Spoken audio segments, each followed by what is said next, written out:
ខ្មែរត្រង់ស្រែចំការ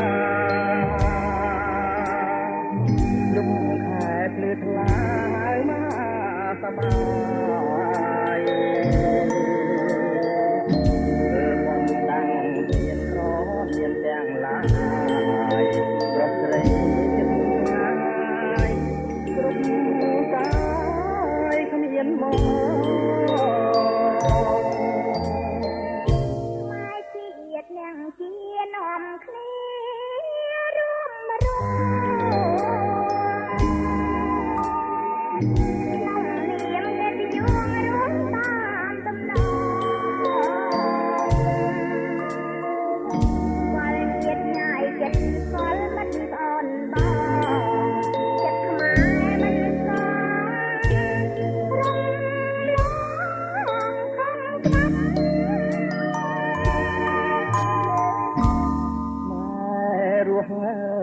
ក្នុងធម៌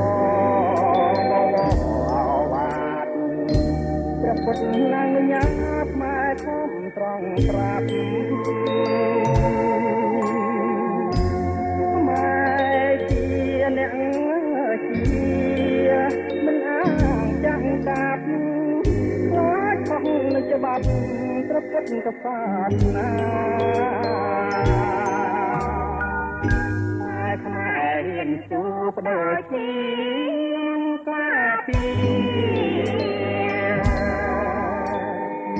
តែกันជួងមានចាំមានប្រមាចាំរំចិត្តនៃបំបត្តិសាសនាយើងជាធម្មរា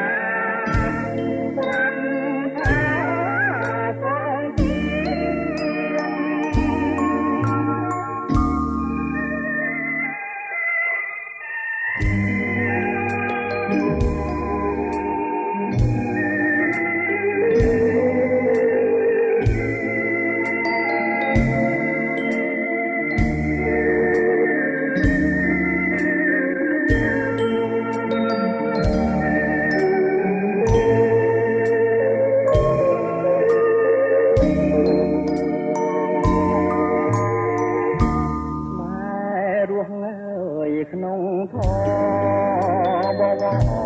បាត់ព្រះពុទ្ធណាមញាតខ្មែរធំត្រង់ប្រាប់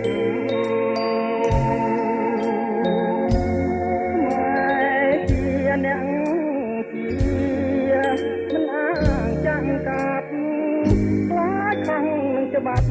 ព្រះពុទ្ធសាសនាខ្មែរហ៊ានជួបដូចជាការពី